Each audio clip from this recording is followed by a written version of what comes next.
Friends नमस्कार। आपका स्वागत करते हैं हम। और चलिए हम देखते हैं जो 17th जो बीपीएससी का अभी जो एग्ज़ाम हुआ है, इसके क्वेश्चंस को एनालाइज करते हैं, समझते हैं और इसके जो पर्सपेक्टिव है कि क्वेश्चंस कहाँ से पूछा जाता है, इसको भी हम लोग इसके थ्रू से समझेंगे। तो ये जो सीरीज है, ये 8 सीरीज का क्वेश्चन है, 8 सीरीज का है। खैर सीरीज से उतना इसमें मतलब नहीं रखना चाहिए, मतलब रखना चाहिए कि किसी क्वेश्चन को कैसे हैंडल किया गया है या क्या उसका उत्तर होगा। तो फ्रेंड्स ये पहला क्वेश्चन है, निम्नलिखित में से कौन सा वायु प्रदूषण का प्रमुख कारण है? वायु प्रदूषण का प्रमुख कारण क्या है इसमें? ऑप्शन 4 दिए गए हैं, वनों की कटाई, कीटनाशकों का अत्यधिक उपयोग, प्लास्टिक का निपटान और जीवाश्म ईंधन का जलना। तो यहाँ पे वनों की कटाई ग्लोबल वार्मिंग पे असर करता है निश्चित रूप से, लेकिन यहाँ पे प्रमुख पूछा गया है, प्रमुख कारण।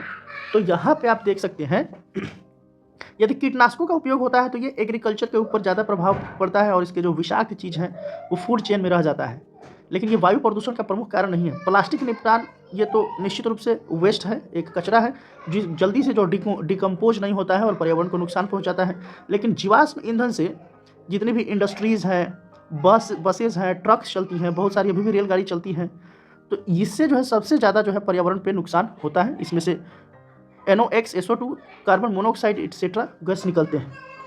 आइए हम लोग आगे देखते हैं, इसका आंसर होगा डी, जीवाश्म ईंधन। दूसरा क्वेश्चन है, ये आर्ट एंड कल्चर से समझ सकते हैं। ये क्वेश्चन है, तख्त श्री हरमिंदर जी पटना साहिब, इसमें लिखा भी है पटना और इसका आंसर भी होगा कि ये पटने में है। बेसिकली 5 तख्त हैं। एक है अकाल तख्त अमृतसर, जिसमें 1609 में गुरु हरगोबिंद ने इसकी स्थापना किया था और बेसिकली ये सब चीज़ यहीं से हेड होता है। 5 हैं। एक है केसगढ़ साहिब, ये भी पंजाब में है। दमदमा साहिब, ये भी पंजाब में है। और पटना साहिब तो पटना में है ही। और हुजूर साहिब नांदेड़ महाराष्ट्र में है। और भागलपुर सिल्क के लिए प्रसिद्ध है, गया बुद्ध को ज्ञान की प्राप्ति हुई थी। आगे हम लोग देखते हैं, निम्नलिखित में से प्रथम कृत्रिमीय तैयार किया गया तत्व, यानी कि जो मानव के द्वारा जो निर्मित किया गया तत्व, ये क्या था? ये होगा डी, टेक्नीशियम है। इसका परमाणु क्रमांक 43 है और ये रेडियो एक्टिव तत्व है। 1937 में इसकी खोज हुई थी। और एक है टेलुरियम, सी ऑप्शन में है, इसका परमाणु संख्या 52 होता है। एक है थैलियम, इसका TL इसका सिंबल होता है। एक है हमारा थोरियम, ये भी जो है रेडियो एक्टिव होता है और इसका परमाणु संख्या 90 होता है। आगे देखते हैं 4 नंबर क्वेश्चन। ये क्वेश्चन मैप बेस्ड है, मैप बेस्ड ये क्वेश्चन है। यहाँ से आप देख सकते हैं, क्वेश्चन ये है कि एंडीज जो पर्वत है ये कहाँ पे फैला हुआ है? तो ऑस्ट्रेलिया का ऑप्शन है, ऑस्ट्रेलिया का पूर्वी तट। लेकिन ऑस्ट्रेलिया के पूर्वी तट पे है ग्रेट डिवाइडिंग रेंज, एक पहाड़ी है, रेंज है, ये फैला हुआ है।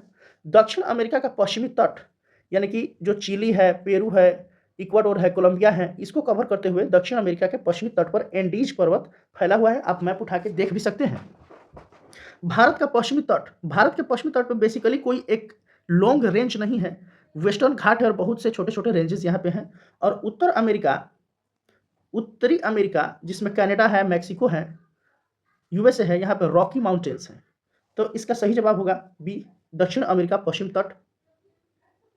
5वां नंबर क्वेश्चन है, बिहार में भारतीय राष्ट्रीय कांग्रेस के 100 वर्ष, बिहार में भारतीय राष्ट्रीय कांग्रेस के 100 वर्ष किसके द्वारा संपादित हैं? ये होगा हमारे PN ओझा।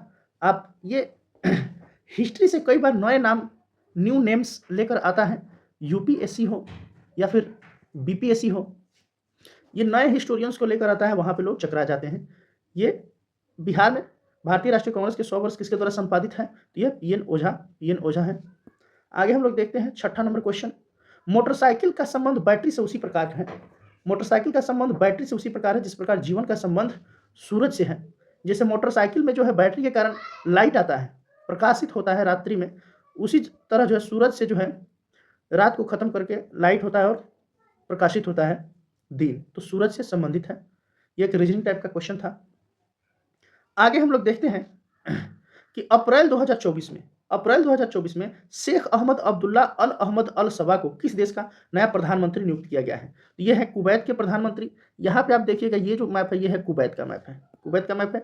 और मिडिल ईस्ट हमेशा से फेवरेट रहा है BPSC के लिए या फिर UPSC के लिए, यहाँ से क्वेश्चन पूछे जाते हैं। ये आप देखिए, ये हमारा कुवैत है। कुवैत ईरान और सऊदी अरबिया के बीच है, सॉरी इराक और सऊदी अरबिया के बीच में है। यह है हमारा पर्शियन गल्फ, यह है हमारा रेड सी, ये हमारा अरब सागर, और यहाँ पे आप सीरिया देख रहे हैं, यहाँ पे हमारा मेडिटेरेनियन सी, और यहीं पे आपको लेबनान है, जॉर्डन है, इजराइल है, ये कुवैत है, ये सीरिया है, ईरान है। यहाँ पे आप देख लीजिए बहरेन है जो कि पर्शियन सागर में है। उसके बाद जो है कतर है, ये यूएई है। यूएई से पिछला बार पूछ दिया था कितने जो अमीरात हैं वो कौन कौन है, ये यूपीएससी में पूछ दिया था। और ये हमारा यमन। तो यहाँ से इसके लोकेशंस को समझ लेना बहुत जरूरी है, यहाँ से क्वेश्चंस आजकल पूछे जा रहे हैं किसी भी एग्जाम में। सो आगे हम लोग देखते हैं, इसका आंसर होगा कुवैत, और यहाँ के जो भी हेड ऑफ स्टेट्स हैं उनको भी याद करना जरूरी है। अमरकोश, अमरकोश एक एंशियंट हिस्ट्री में, प्राचीन इतिहास में एक कृति है अमर सिंह के द्वारा। ये कृति 375 सीई यानी कि ये गुप्ता पीरियड में इनके द्वारा ये अमरकोश लिखा गया था। ये एक पोएट थे और व्याकरणविद भी थे। यही इनकी किताब है अमरकोश, और इसी में ये लिखे थे, इसी में जो है उस समय का वर्णन है कि उर्वरा को क्या किस टाइप का भूमि था, तो ये उपजाऊ था। रेगिस्तान जो था मरुभूमि कहलाता था, और शाद वाला जो है घास का मैदान या फिर घास क्षेत्र को कहते थे। देव मातृक, ये वर्षा से सिंचित जो इलाके थे उनको कहा जाता था गुप्ता पीरियड में। अमरकोश अमर सिंह के द्वारा लिखा गया है। तो इस बार ये जो है पूछ दिया है, यहाँ से इसके स्रोत से ही क्वेश्चन पूछ दिया है। तो इसमें से जो है उपरोक्त में से एक से अधिक यहाँ पे सही होगा। 9 नंबर क्वेश्चन हम लोग देखते हैं। ब्रिटिश शासन के दौरान, यहाँ से आप देखिएगा कि पिछला बार बीपीएससी क्वेश्चन पूछा था कि ओडिशा से बिहार कब अलग हुआ, 1936, यानी कि बिहार के एस्टेब्लिशमेंट पर बीपीएससी का पूरा फोकस रहता है। एक क्वेश्चन पूछता है, यहाँ से बहुत सारे लोग क्वेश्चन को गड़बड़ भी किए होंगे। ब्रिटिश शासन के दौरान, ये ब्रिटिश शासन के दौरान नया प्रांत बिहार कब अस्तित्व में आया, तो ब्रिटिश शासन के दौरान बंगाल से जब बिहार अलग हुआ था 22 मार्च 1912 को, इसलिए इसका आंसर होगा ए। और ओडिशा से अलग हुआ था 1 अप्रैल 1936 को, और आज़ादी के बाद झारखंड अलग हो गया बिहार से 15 नवंबर 2000 को। तो इसका आंसर होगा, ये देखिए कितना कंफ्यूजिंग वाला ऑप्शन दिए गए हैं यहाँ पे। आगे हम लोग देखते हैं अप्रैल। आप देखिएगा कि मार्च फरवरी जनवरी से लेके जो है मतलब मई तक के, जून तक के क्वेश्चन को जो है अच्छा से करंट अफेयर में लिया गया है। अप्रैल 2024 में संयुक्त राष्ट्र सुरक्षा परिषद के कितने सदस्यों ने फिलिस्तीन को संयुक्त राष्ट्र का पूर्ण सदस्य बनने की अनुमति देने के प्रस्ताव को या तो अस्वीकार कर दिया या मतदान से अनुपस्थित रहे। ये होगा स्विट्जरलैंड एंड यूके, 2 देश थे ये संयुक्त राष्ट्र के, फिलिस्तीन को ये संयुक्त राष्ट्र का पूर्ण सदस्य बनने की अनुमति देने के प्रस्ताव को ये अस्वीकार इन्होंने कर दिया था। ये क्वेश्चन यहाँ पे देखिए, ये बेसिकली इंटरनेशनल रिलेशन से ये क्वेश्चन है, ये वाला इंटरनेशनल रिलेशन से क्वेश्चन है। ये जो इंपॉर्टेंट संस्थान है यूएन के साथ जो भी घटना घट रही है उस पर नजर रखना चाहिए स्टूडेंट्स को, क्योंकि वहाँ से क्वेश्चंस आते रहते हैं। जो इंपॉर्टेंट जो कंट्रीज के ग्रुप्स हैं वहाँ से भी क्वेश्चन आते रहते हैं। ये जीव विज्ञान का क्वेश्चन है, आहार नाल से क्वेश्चन है, बहुत सिंपल सा क्वेश्चन है। कौन सा भाग यकृत से पित्त प्राप्त करता है, यकृत से पित्त, ये छोटी आंत प्राप्त करता है, छोटी आंत। यहाँ पे देखिएगा ये वाला जो आप ऐसे ऐसे देख रहे हैं यही है छोटी आंत, ध्यान से देखिए, ये छोटी आंत, और ये है हमारा यकृत। यहीं पर पित्त का भंडारण होता है पित्ताशय में, उसके नीचे ये यकृत है। और यहाँ से आप देखिए यहाँ पे डेड्यूनम है, और यहाँ से जो है ये छोटी आंत में प्रवेश कर जाता है, जो भी वहाँ से आता है। ठीक है, छोटी आंत में पित्त जो है प्राप्त करता है, छोटी आंत प्राप्त करता है। तो इसका आंसर होगा 12। फ्रेंड्स, छोटे छोटे वीडियोज़ को हम ऐसे करके कवर करेंगे ताकि आसानी हो समझने में। Thank you so much. अच्छा लगा हो तो लाइक और सब्सक्राइब प्लीज़ जरूर कीजिएगा। आप कमेंट भी करके बताइए।